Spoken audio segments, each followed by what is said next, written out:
আসসালামু আলাইকুম রহমতুল্লাহি ওয়া বারাকাতুহু।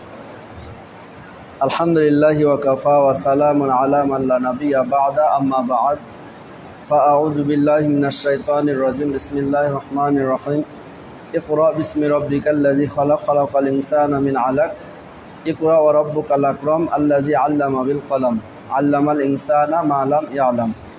আমরা প্রশংসা আদায় করছি মহান আল্লাহ তাআলার, যার অশেষ মেহেরবানিতে এছাড়াও সালাত আদায় করার পরে আমাদের সকলকে এক জায়গায় বসার, কিছু কথা বলার এবং শোনার জন্য তৌফিক দান করেছেন। এজন্য আমরা সকলে পড়ি আলহামদুলিল্লাহ। রসুলের প্রতি দুরূদ আমরা সকলে পড়ি সাল্লাল্লাহু আলাইহি ওয়াসাল্লাম। সম্মানিত উপস্থিতি, আমরা আলোচনা করছিলাম কাবা ঘরের অবস্থা সম্পর্কে আমরা আলোচনা করছিলাম। তো কাবা ঘরের অবস্থা সম্পর্কে আমরা আলোচনা করছিলাম। তো আমরা সবাই জানি যে আল্লাহ সুবহানাহু ওয়া তাআলা, আর ওখানে রেখে দেন না জি, তোমাকে ইশারা দিয়েছি তা বুঝতে পারে না। তো আল্লাহ সুবহানাহু ওয়া তাআলা যে কাবা ঘরটাকে তৈরি করেছিলেন, এটা মুসলিমদের, সারা পৃথিবীর মুসলিমদের এটা প্রথম কেবলা। আগের সকল নবীদেরও ছিল, আমাদেরও। তো মুসলিমদের দ্বিতীয় আর একটা কেবলা ছিল বাইতুল মুকাদ্দাস, যে সেদিকে মুখ করেও মুসলমানরা ইবাদত করত। তো হঠাৎ করে যখন আল্লাহ সুবহানাহু ওয়া তাআলা বিধান দিলেন যে আর বাইতুল মুকাদ্দাসের দিকে মুখ করে সালাত আদায় করতে হবে না, কাবা ঘরের দিকে মুখ করে সালাত আদায় করতে হবে। তো যখন আল্লাহ সুবহানাহু ওয়া তাআলা এই আদেশটা দিলেন, তখন কিন্তু যারা মুমিন, আল্লাহর প্রতি ঈমান আনেন, যে বিধান যেটাই দেখ সেটা গ্রহণ করে নিবে, এটা হচ্ছে মুমিনদের কাজ। কিন্তু এই মানুষগুলো বাদ দিয়ে যারা হিংসুটে অভিযোগ তুলে, যারা কথায় কথায় এ সমস্ত নির্বোধ মানুষরা কিন্তু সে বিষয়টা মেনে নিল না। তখন তারা প্রশ্ন জাগিয়ে তারা বলছে যে সায়াকুলুস সুফাহাউ মিনান নাসি, মানুষদের মধ্যে হতে যারা নির্বোধ, আল্লাহর বিধান মানবে না, নবীদের সাথে ঝগড়া করবে, একটুকাটি তারা বিভিন্ন রকমের কথা তুলে ধরবে, এই সমস্ত মানুষরা প্রশ্ন করবে যে মা ওয়াল্লাহুম আন কিবলাতিহিমুল্লাতি কানু আলাইহা, যে যেই দিকে মুখ করে তারা সালাত আদায় করছিল, সেদিকে মুখ করে সালাত আদায় করা বাদ দিয়ে এখন কোন জিনিসে তারা কাবা ঘরের দিকে সালাত আদায় করতে লাগলো। মানে এখন প্রশ্ন জাগছে, আর মেনে নিবে না। আল্লাহ সুবহানাহু ওয়া তাআলা যে বিধানটা দিল সেটা স্বাভাবিক অবস্থায় তারা মেনে নিবে না, অভিযোগ তুলছে যে ওরা কেন এমনটা করলো। তো আল্লাহ সুবহানাহু ওয়া তাআলা বলছেন কুল লিল্লাহিল মাশরিকু ওয়াল মাগরিবু। তো আল্লাহ সুবহানাহু ওয়া তাআলা বলছেন, হে রাসূল, আপনি মানুষকে বলে দিন, পূর্ব পশ্চিম উত্তর দক্ষিণ যাহা কিছু আছে সমস্ত কিছুই আল্লাহ সুবহানাহু ওয়া তাআলার। অতএব কাবা ঘর দিকে করেছে বা ওই দিকে করেছে, তো এরকম অভিযোগ করে লাভ নাই। যেদিকে তোমরা মুখমণ্ডল ঘুরাইবা সেদিকে মূলত আল্লাহ সুবহানাহু ওয়া তাআলার দিক রয়েছে। ইয়াহদি মা ইয়াশা, তাহলে এটা কি জন্য দিল? বলছে ইয়াহদি মা ইয়াশাউ ইলা সিরাতিম মুস্তাকিম, যাকে খুশি আল্লাহ চান তাকে হেদায়েতের পথ দেখান। তার মানে হেদায়েত পাওয়ার একটা উল্লেখযোগ্য কারণ হচ্ছে যে আল্লাহর বিধান যখন যেভাবে আসবে সে বিধানটা সেভাবে মেনে নিতে হবে। কোনো প্রকারের অভিযোগ, প্রশ্ন তোলা যাবে না। প্রশ্ন তোলার কারণে আল্লাহ তাদেরকে সুহাফা বলেছে। সুহাফা মানে কি? যারা কথায় কথায় প্রশ্ন তুলে, আল্লাহর বিধান মানে না, যুক্তি দেখায়। তো আল্লাহর বিধানটা কেউ যখন মানলো না, তখন হিংসা, ধর্মগত তখন একটা হিংসা কাজ করলো। কাজ করার ফলে ইহুদি খ্রিস্টানরা তখন কিন্তু আর কেবলাকে, কাবা ঘরকে কেবলা হিসেবে তারা মানলো না, বাইতুল মুকাদ্দাসকে তারা কেবলা হিসেবে গ্রহণ করলো। এখন তাহলে যেহেতু গ্রহণ করলো আর আল্লাহ তাআলা যে বিধান দিলেন সেটা মানলো না, তখন একটা হিংসা, একটা রাগ তাদের মধ্যে কাজ করা শুরু করলো। তো যুগে যুগে তারা কাবা ঘরের উপরে হামলা করেছে। তো যতগুলো মানুষ কাবা ঘরের উপরে হামলা করেছে তার মধ্যে উল্লেখযোগ্য একটা, যে আব্রাহা, ইয়ামেনের একজন বাদশাহ, আব্রাহা তার নাম। সে বাদশাহ ছিল একজন খ্রিস্টান। তো তাদের একটা রাগ হলো যে কাবা ঘরকে বাদ দিয়ে, তারা বাইতুল মুকাদ্দাসকে বাদ দিয়ে তারা কাবা ঘরের দিকে মুখ করেছে। এই ঘটনাটা ঘটেছে কিন্তু আল্লাহ রাসূল যখন জন্মগ্রহণ করেন যে বছর, সেই বছরেই কিন্তু এই ঘটনাটা হয়েছে। তো কাবা ঘরের উপরে তাদের একটা হিংসা ছিল। সারা বিশ্বের মানুষরা কাবা ঘর যেত, তো তাদের একটা রাগ কাজ করছে যে কাবা ঘরে যাবে কেন, অন্য জায়গায় যাবে। যেমন হিন্দুরা, যেমন ওদের একটা যদি যুক্তি হয়, ভারতে কিন্তু ওদের হজ করার একটা বড় জায়গা আছে, মানে ওদের হজ দেখবেন যে বছরে একবার যাই। অনুরূপভাবে খ্রিস্টানরাও তাদের একটা গির্জা আছে স্পেশাল, তারা সেখানে বছরে একবার উৎসব করতে যায়। আমাদের মুসলিমরা যেমন কাবা ঘরে যায়। তো তাহলে ধর্মগত সবারই একটা চাওয়া আছে। হিন্দুরা চায় ভারতে আসুক, খ্রিস্টানরা চায় তাদের যেটা গির্জা সেখানে আসুক। তো মুসলমানরা তো আল্লাহ সুবহানাহু ওয়া তাআলা নির্ধারণ করেছেন কাবা ঘরকে, তো মুসলমানরা কাবা ঘরে যাবে, এটা স্বাভাবিক ব্যাপার।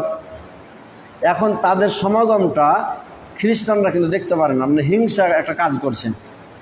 তো মানুষ যেন বিশ্ব থেকে কাবা ঘরে যেতে না পারে, এজন্য ওই ইয়েমেনের তৎকালীন ইয়েমেনের আব্রাহা নামক একজন বাদশাহ, ও বাদশাহ কিন্তু তখন একটা গির্জা তৈরি করলো, যে ওর একটা চাওয়া ছিল যে মানুষ যেন কাবা ঘরে না গিয়ে আমাদের এখানে যেন মানুষ হজ করতে আসে, এরকম একটা তার ইচ্ছা ছিল।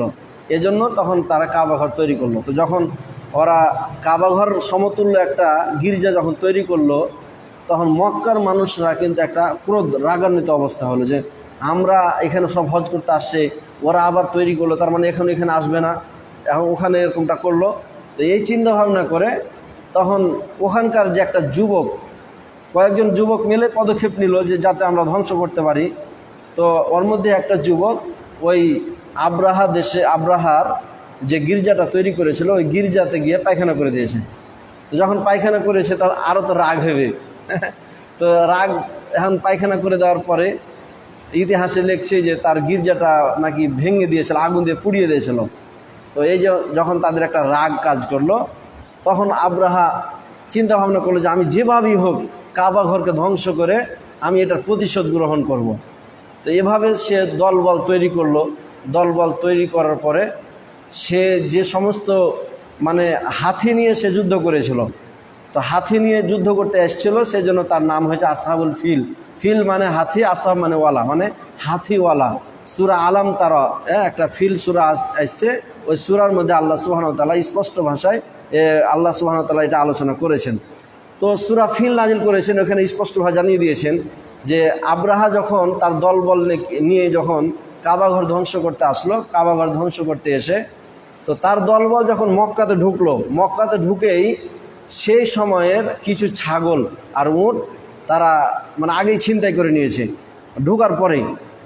তো তখন কাবা ঘরের দেখাশোনার প্রধান লিডার ছিল আব্দুল মুত্তালিব, মানে আল্লাহ রসুলের দাদা। তো আল্লাহ রসুল সাল্লাল্লাহু আলাইহি সাল্লামের যখন দাদা এটা দেখাশোনা করতো, তো আব্রাহা তখন এসে চিন্তা করলো যে কে দেখাশোনা করছে। তো যখন দেখলো যে আব্দুল মুত্তালিব, তখন ওর যে রাখাল ছিল, দায়িত্বশীল ছিল, ওই দায়িত্বশীলরা আব্দুল মুত্তালিবের প্রায় 200টা উট তারা ছিনতাই করে নিয়ে চলে গেছে, রাখালের কাছ থেকে ছিনতাই করে নিয়ে চলে গেছে। তো রাখাল যখন এসে খবর দিল যে আব্রাহা ওই আপনার তার দলবল এসে আপনার 200টা উট নিয়ে চলে গেছে, তো এবার শুনতে পেল যে কী জন্য আসছে। তো আব্দুল মুত্তালিব তখন দেখা করতে গেল ওই আব্রাহা বাদশার কাছে। আব্রাহা বাদশার কাছে যখন দেখা করতে গেল, দেখা করতে গিয়ে বলছে যে দেখো, আমরা তোমাদের সাথে যুদ্ধ করতে আসিনি, আমরা আসছি কাবা ঘরকে ধ্বংস করতে।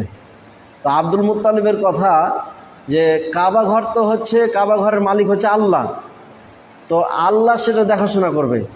তো আব্রাহা দেশের বাদশা যখন বলল যে তুমি এখন তোমার মতামত কি, আমরা যে কাবা ঘর ভাঙতে আসছি, তো তোমার মতামত কি? তখন আব্দুল মুত্তালিব বলছে যে আমার মতামত বলতে আপনি যে 200টা উট নিয়ে আসছেন, এই 200টা উট আমার, এই 200টা উটের মালিক আমি, আপনি আমাকে উটটি দিয়ে দেন। আর কাবা ঘরের মালিক হলো আল্লাহ, কাবা ঘর ধ্বংস করবেন কি করবেন না, আর সে ঘরের মালিক যেহেতু আল্লাহ, আল্লাহ রক্ষা করবে কিনা সেটা আল্লাহর দায়িত্ব, আমি সেটা উত্তর দিতে পারবো না। তো আব্রাহাম চিন্তা ভাবনা করলো যে তাহলে তো ঠিকই, এখন যেহেতু আর কেউ নাই, মানে আব্দুল মুত্তালিব দেখাশোনা করছে, সে যেহেতু আর এটার দায়িত্ব নিল না, তাহলে ফাঁকা, তাহলে এখন ফাঁকা মাঠে গোল দেওয়া, কথা বুঝতে পারছেন? তো ওই চিন্তা ভাবনা করলো যে কেউ যেহেতু আসবে না, অতএব আমরা সেটা ভেঙে চলে যাব। তো এবার আব্দুল মুত্তালিব 200টা উট নিয়ে যখন চলে আসলো, তো মক্কার অলিতে গলিতে ঘোষণা দিয়ে দিল যে তোমরা যার যা আছে সব কিছু নিয়ে তোমরা উঠে যাও পাহাড়ের উপরে। মানে ওই নিশ্চিত জানতো যে আল্লাহ ওর ঘর রক্ষা করবেই, যেভাবে হোক রক্ষা করবে। তো আব্দুল মুত্তালিব এসে বলছে যে তোমার যা যা আছে তোমাদের সব কিছু নিয়ে পাহাড়ের উপরে উঠে যাও। সবাই পাহাড়ের উপরে উঠে গেল। তা আব্দুল মুত্তালিব গিয়ে কাবা ঘরে গিয়ে কাবা ঘরে যে গিলাফ আছে সেটা ধরে আল্লাহর কাছে দোয়া করলো, হে আল্লাহ, কাবা ঘরের মালিক, যে আপনি তো ভালো জানেন আপনার সম্পদ আপনি রক্ষা করবেন কিভাবে, সেটা আপনার ব্যাপার, হ্যাঁ, তো আপনার হাতে এটা সুপর্দ করে চলে গেলাম। এভাবে করে দোয়াটা করে তখন সবাই মিলে পাহাড়ের উপরে উঠে গেল। তো পাহাড়ের উপরে উঠে যাওয়ার পরে এবার তখন যে হাতি নিয়ে এসেছিলো, মানে বিশাল বিশাল হাতি নিয়ে এসছে। তো আব্রাহা যে হাতিটা নাজ্জাশী দেশের বাদশাহ তাকে হাদিয়া হিসেবে দিয়েছিল, উপঢৌকন হিসেবে দিয়েছিল। ওই হাতিটার নাম হলো মাহমুদ। তো মাহমুদ নামক ওই হাতিটাকে যখন নিয়ে আসছে, নিয়ে আসার পরে বলছে যে সামনের দিকে নিয়ে যেতে বলছে, কিন্তু হাতি কিন্তু সামনের দিকে যায় না, ওখানে স্থির হয়ে গেছে। তো এখন মারামারি করছে, বিভিন্ন রকমের পদক্ষেপ নিচ্ছে যেন সামনে যায়, কিন্তু যাচ্ছে না। তখন ওই আব্রাহা চিন্তা করলো যে দেখি তাহলে পিছনের দিকে যাইছে কিনা। তো পিছনের দিকে ঠিকই হাঁটছে, কিন্তু সামনের দিকে যায় না। মানে আবোলা জানোয়ার যেটা বলে যে কবরে আযাব শুনতে পায়, মানে সে বুঝতে পারছে যে এ কাবা ঘর ধ্বংস করার জন্য যখন আসছে আল্লাহ তাআলা তাদের গজব আসবেই। তো এই চিন্তা ভাবনা সে কিন্তু পশু জানতে পারছে, এই জানতে পারার কারণে সে কিন্তু আর সামনে যাচ্ছে না। তো সামনে যাচ্ছে না, ইয়ার মধ্যেই আল্লাহ সুবহানাহু ওয়া তাআলা ঝাঁকে ঝাঁকে পাখি পাঠালো। হ্যাঁ, ছোট ছোট পাখি, আবাবিল পাখি, যেটা ওই বুলবুল পাখির সমান। হ্যাঁ, তো এই ছোট ছোট পাখিগুলো আল্লাহ সুবহানাহু ওয়া তাআলা ঝাঁকে ঝাঁকে পাঠালেন। পাঠানোর পরে ওই তাফসীরের কিতাবে লিখছে, ইতিহাসের কিতাবে লিখছে যে পুরা মাটি ছোট ছোট পাথরগুলো নিক্ষেপ করছে। তো উপর থেকে পাথরগুলো নিক্ষেপ করছে, ওই পাথরগুলো যখন মানে তাদের মাথা দিয়ে ঢুকছে, মাথা দিয়ে ঢুকে দুটা শরীরকে দুখান করে দিছে। মানে এত পাওয়ারফুল, মানে সে পাথরের গতিটা এত পাওয়ারফুল যে মাথা দিয়ে ঢুকছে, সাথে সাথে সেটা দুখান করে দিয়েছে। এবং হাতিসহ সেটা দুখান হয়ে যাচ্ছে। তো এভাবে যখন তাদেরকে দিল, এখন প্রশ্ন, মানে ইতিহাসের তারিখুল ইসলামে ইতিহাসের কিতাবে আসছে যে এত ছোট ছোট এর মধ্যে এত শক্তি আসলো কোথা থেকে। তো উত্তর দিচ্ছে যে আপনি দেখেন যে বন্দুকের মধ্যে একটা গুলি থাকে, গুলিটা কতটুকু, এতটুকু ওজন, এতটুকু। তো মানুষের তৈরি করা লোহার একটা পেস্তুল, এ পেস্তুল তৈরি করা, এটা যদি ছাড়ছে তো কত দ্রুত গতিতে এবং কত দ্রুত চলছে। তো বলছে মানুষের তৈরি করা এটা যদি এত দূরে যায়, তাহলে আল্লাহর পক্ষ থেকে বাহিনী আসছে, মানে আবাবিল পাখি আসছে, তাহলে তিনাকে শক্তি দিচ্ছেন আল্লাহ, তাহলে তার ঠোঁটে শক্তি দিচ্ছে আর ওখান থেকে পাথর নিক্ষেপ করছে, তাহলে এটা তো হবে, এটা স্বাভাবিক বিষয়। তো এই হচ্ছে ঘটনা যে কাবা ঘরকে ধ্বংস করতে যারা যুগে যুগে আসছে বা যারা চেষ্টা করেছে তাদেরকে আল্লাহ সুবহানাহু ওয়া তাআলা ধ্বংস করেছেন। এ ব্যাপারে আল্লাহ সুবহানাহু ওয়া তাআলা সূরা নাজিল করেছে, সূরা ফিল। আল্লাহ বলছেন যে আলাম তারা, আউযু বিল্লাহি মিনাশ শাইতানির রাজিম, বিসমিল্লাহির রহমানির রহিম, আলাম তারা কাইফা ফাআলা রাব্বুকা বিআসহাবিল ফিল। হে মুহাম্মদ, তুমি কি দেখোনি যে হাতিওয়ালার সাথে তোমার রব কি আচরণ করেছে? মানে যখন গেল তখন তাদেরকে ধ্বংস করে দিল, এটা কি তুমি দেখোনি? আলাম তারা কাইফা ফাআলা রাব্বুকা বিআসহাবিল ফিল আলাম ইয়াজআল কাইদাহুম ফি তাদলিল। সে একটা কৌশল করে আসছিল যে কাবা ঘরকে ধ্বংস করে দিলে আমাদের গির্জাটা তখন রক্ষা পাবে এবং আমাদের গির্জায় সারা বিশ্বের মানুষরা কী করতে আসবে, হজ করতে আসবে। এটা তাদের একটা কৌশল ছিল। হ্যাঁ, যে এই কৌশলটাকে আল্লাহ তাআলা তাদেরকে কী করলেন, এই কৌশলটাকে ধ্বংস করে দিলেন। তাহলে আলাম ইয়াজআল কাইদাহুম ফি তাদলিল ওয়া আরসালা আলাইহিম তয়রান আবাবিল। আল্লাহ সুবহানাহু ওয়া তাআলা তাদের উপরে আবাবিল নামক পাখি, ঝাঁকে ঝাঁকে আল্লাহ সুবহানাহু ওয়া তাআলা সে আবাবিল পাখি আল্লাহ তাআলা নিক্ষেপ করেছেন। তারমিহিম বিহিজাওয়াতিন মিন সিজিল, যে ওই পাখিগুলো তাদের ঠোঁটের মাধ্যমে সেই পুরা মাটি, পুরা কঙ্কর পাথর, ওগুলো তাদের উপরে নিক্ষেপ করত এবং তাদেরকে ধ্বংস করে দিত। তারমিহিম বিহিজাওয়াতিন মিন সিজিল ফাজআলাহুম কাআসফিম মাকুল। ফলে তাদের অবস্থা হয়েছিল যে গরুতে ভক্ষণ করা ওই ঘাসের মতো। প্রথমে গরুকে ঘাস খেতে দিবেন, কত তরুতাজা থাকে, ওই ঘাসটা যখন খেয়ে ফেলে দেয়, খেয়ে ফেলার পরে যেটা ঝাইটন হয়ে যায় আমরা যেটা বলি, হ্যাঁ ঠিক আছে না? তো ওই যে ঝাইটন হয়ে যাওয়া মানে উচ্ছিষ্টগুলো কি তখন রস থাকে কি শুকনা হয়ে যায়। তো আল্লাহ সুবহানাহু ওয়া তাআলা বলছে যে ওদের আচরণ হয়েছিল যে ওরা বিশাল বিশাল হাতি নিয়ে, অনেক বড় বড় দেহওয়ালা মানুষ কাবা ঘর ধ্বংস করার জন্য অহংকার করে তারা আসছিল। কিন্তু আল্লাহ সুবহানাহু ওয়া তাআলা সে পাখির মাধ্যমে এমনভাবে তাদেরকে ধ্বংস করে দিল যে ওই গরুর খাওয়া, পশুর খাওয়া, সে শুষ্ক, সে ঘাসের মতো ধূলিকণায় তারা পরিণত হয়ে গেছিল। তো এরকম আচরণ তাদের সাথে করেছিল। সম্মানিত উপস্থিতি, মুসল্লিনে আজম, তাহলে আমরা বুঝতে পারলাম আল্লাহ সুবহানাহু ওয়া তাআলা আমাদের কিবলা কাবাকে নির্ধারণ করেছেন। আর এই কাবার সাথে যারা খারাপ আচরণ করেছে, কাবাকে মসজিদকে ধ্বংস করার জন্য যারা চেষ্টা করেছে বা বিভিন্ন রকমের হিংসাত্মমূলক আচরণ করেছে, আল্লাহ সুবহানাহু ওয়া তাআলা তাদেরকে গজব দিয়ে ধ্বংস করে দিয়েছেন। এটা ঘটেছিল কখন? আল্লাহ রাসূল যে বছর জন্মগ্রহণ করেন সেই বছরেই মূলত এই ঘটনাটা ঘটেছিল। আমরা বাকি আলোচনা সামনে করব, আজকে এ পর্যন্ত শেষ করছি। সুবহানাকাল্লাহুম্মা ওয়া বিহামদিকা আশহাদু আল্লা ইলাহা ইল্লা আনতা আস্তাগফিরুকা ওয়া আতুবু ইলাইক। আসসালামু আলাইকুম ওয়া রাহমাতুল্লাহ।